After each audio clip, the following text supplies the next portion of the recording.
Чингис хаан үндэсний музей нь бүс нутаг олон улсын хэмжээнд өргөн цар хүрээтэй үйл ажиллагаа явуулж, гадаад хамтын ажиллагаагаа өргөтгсөөр байна. Түүний томоохон илэрлэл нь Монгол улсын ерөнхийлөгч Ухнагийн хүрэлцэхийн ивэл дор Евразийн музейн олон улсын анх дугаар чуулганыг Евразийн их солилцоо ирээдүйн боломж хамтын ажиллагаа сэдвийн хүрээнд 6 дугаар сарын 15-ны өдрөөс 20-ны өдрүүдэд Чингис хаан үндэсний музейд зохион байгуулна. Бид нэгэн цагт одоо Евраз өрөнд орны холбосон их солилцоог бий болгож ирсэн бол өнөөдөр Чингис хаан музей байгуулагдсанаар бас энэ мэдлэгийн их солилцоо, хамтын ажиллагаа, туршлагын их солилцоог ирээдүйн боломжийн тухай ярилцъя гэж дэлхийн 50 орчим музейн удирдлагууд чуулж байна. Тэгэхээр бидний өв соёлыг дэлхийд дахинд түгээх, хамтран ажиллах, бидэнд энэ соёлын өвийг хадгалж хамгаалах, цаашин сурталчлах энэ боломж бол дэлхийд дахины энэ музейнууд л байгаа. Тэгэхээр эднэртэй бол хамтын ажиллагааг ижил төвшөнд өрнүүлэх ёстой. Бид боловсон хүчлийг сайн бэлдэх ёстой. Монголын тэдгээр улсуудад хадгалагдаж байгаа өв соёлыг бас сурталчлан түгээх. Тэдгээр улсуудад хадгалагдаж байгаа Монголын болон өөрийнх нь соёлыг Монгол улсын ард иргэдэд үзүүлж таниулах ийм боломж бүрдэж байгаа. Энэхүү чуулганыг зохион байгуулагч Монгол улсын ерөнхийлөгчийн тамгын газар, соёл спорт аялал жуулчлал залуучуудын яам, Чингис хаан үндэсний музейгээс холбогдох мэдээллийг сэтгүүлчдэд өнөөдөр буюу 2026 оны 6 дугаар сарын 12-ны өдөр өгсөн юм. Монгол Улсын засгийн газар соёлын яамнаас Монгол бод дэлхийд дахин гэдэг арга хэмжээг хэрэгжүүлж байгаа. Энэ хүрээнд 3 стратеги хэрэгжүүлж байгаа. Нэг нь бол гадагшаа чиглэсэн, нөгөөх нь дотгошоо чиглэсэн, гурав дахь нь хамтын ажиллагааны түншлэж чиглэсэн гэдэг.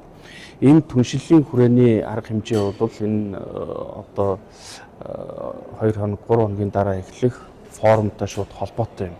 Өөрөөр хэлбэл бид нар дэлхийн нийтэд болж өрнөж байгаа музейн хүрээний хөгжил дэвшлийг үндэсний хэмжээнд хэрхэн яаж нутагшуулах вэ? За Монгол улсад бий болж байгаа энэ үр өгөөжийг дэлхийн тэрхүү хөгжил дэвшилтэд хэрхэн яаж уялдуулах вэ? За эндээсээ бид нэр цаашдынхаа хөгжлийн чиг баримжааг илүү тодтогч ойлгомжтой болгох, за тодорхой зорилтууд руу чиглэхэд энэ форум чухал нөлөөтэй. За соёл спорт аялал жуулчлалын яамны зүгээс за форумын үйл ажиллагаанд санхүүгийн болон оролцооны дэмжлэг үзүүлээд явж байгаа мөн одоо үйл ажиллагааны дотоод зохион байгуулалтад оролцоод явж байгааг хэлээ. Монгол улс дэлхийд соёлын дипломат харилцааны шинэ хуудсыг нээж буй тус чуулганд дэлхийн 20 гаруй орны 55 музейн удирдлагууд оролцож, музейн хамтын ажил, бодлого удирдлага, соёлын үеийн хадгалалт хамгаалалт, дижитал музей ба инновац, музейн боловсрол, олон нийт ба маркетинг, Евразийн музейн хамтын ажиллагааны шинэ хэлэлцүүлэг, нэгдэл байгуулах боломж бүрдэж бугаараа онцлогтой юм. Монгол улсад үнэлж барахгүй их ач холбогдолтой. Бид нар чинь одоо 3 жил болж байгаа. Хүүхдээр бол мөлхөж байгаа. Гэтэл хүн төрөлхтөнтэй зэрэгцэж хамтрах боломж юунаас бий болсон юм бэ гэхээр нэгдүгээр агуй хааны нэр байна.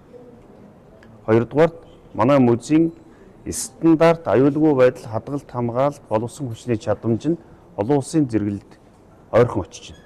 Тэгэхээр энэгээрээ бол одоо бид нар бас энэ чуулганыг хийх эрх нэгдэж байгаа.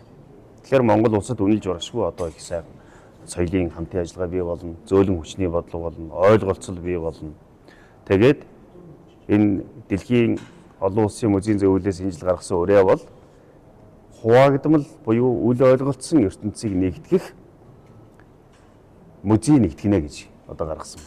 Хүн төрөлхтөнг үнэнг илтгэж үйдэг, сануулж үйдэг, үнэнг хадгалж үйдэг, хойч үед одоо хүргэж байдаг ийм маш нарийн, нэхур, хүчрхэг ийм институт байдаг. Тийм учраас музейн хамтын ажиллагаа өнөөдөр маш чухал байгаа дэлхий дээр.